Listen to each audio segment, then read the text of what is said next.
Olá, meu nome é Matheus Najal e hoje vamos desbravar um dos modelos mais intuitivos e úteis em Machine Learning, a árvore de decisão.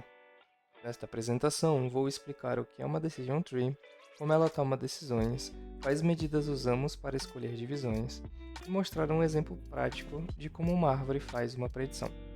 A ideia é sair daqui entendendo tanto a intuição quanto os passos matemáticos básicos por trás do algoritmo. Antes de falar de árvore de decisões, vale alinhar rapidamente o que é Machine Learning. Machine Learning é a área da inteligência artificial que permite que um sistema aprenda padrões a partir de dados em vez de executar regras explicitamente programadas. Damos ao sistema exemplos e ele aprende uma regra geral que pode ser aplicada a novos casos. Isso nos permite automatizar previsões, classificar itens, detectar anomalias e muito mais.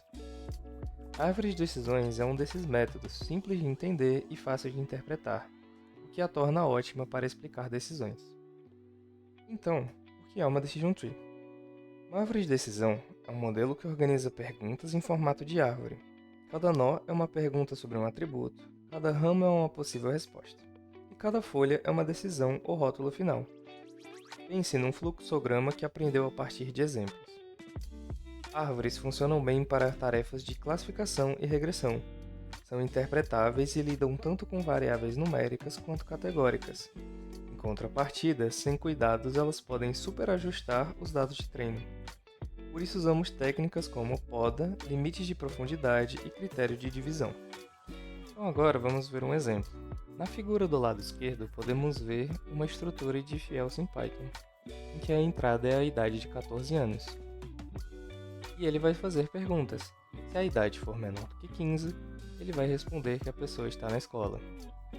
Assim como se for maior do que 15 e menor ou igual a 21, ele vai dizer que a pessoa deve estar no colégio. Ou se for maior do que 21, a pessoa passou. Do lado direito acontece a mesma coisa, só que numa estrutura de árvore, em que um nó se divide em outros subnós, e essa divisão vai acontecendo até chegar no nó folha, ou também conhecido como terminal. Mas como funciona para criar um nó? Aqui começamos a responder o porquê de escolher um atributo para dividir um nó. Precisamos de uma métrica que diga o quão boa é uma divisão. As duas métricas mais usadas são entropia, que é usada para calcular ganho de informação, e impureza de Gini. Ambas medem a mistura de classes dentro de um nó. Quanto mais puro for o nó, ou seja, maior a concentração de uma única classe, melhor. O algoritmo testa várias divisões e escolhe a que, segundo a métrica, melhora mais a separação das classes. Então vamos falar de entropia. A entropia vem da teoria da informação e quantifica a incerteza em um conjunto de exemplos. Matematicamente, ela combina as proporções das classes em um nó.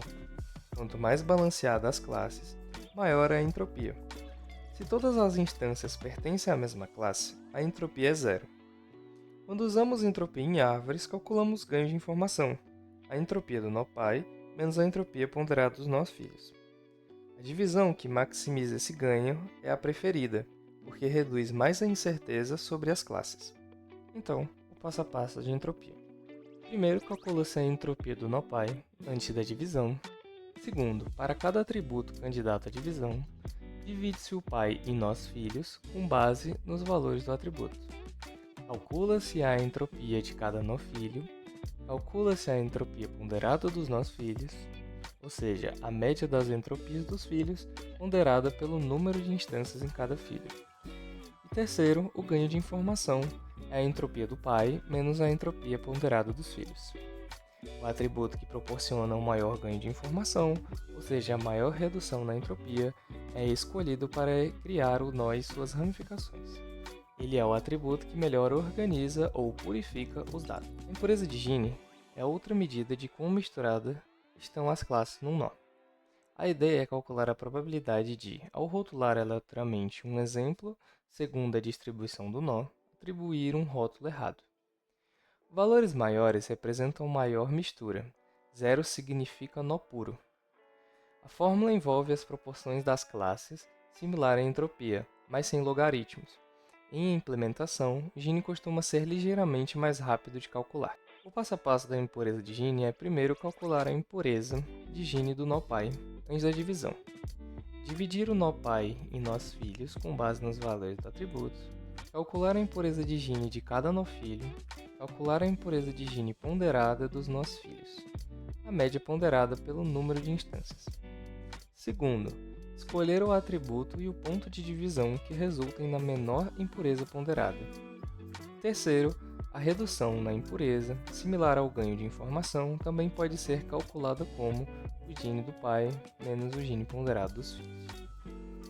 Então, vamos falar sobre a entropia versus a impureza de Gini. Comparando as duas, ambas são eficazes para selecionar atributos. A diferença prática principal é que a entropia envolve cálculos de logaritmo. Em alguns casos, tende a favorecer divisões que criam filhos ainda mais puros. Gini é um pouco mais simples e rápido.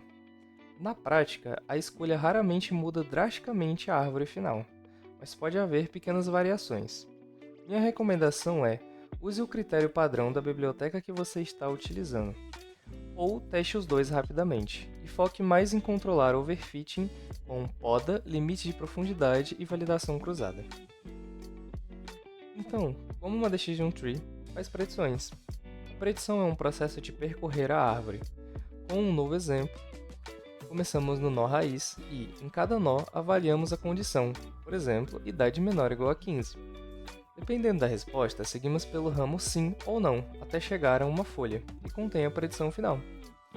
No exemplo do slide, para uma nova idade igual a 16, testamos idade menor ou igual a 15, e a resposta é não.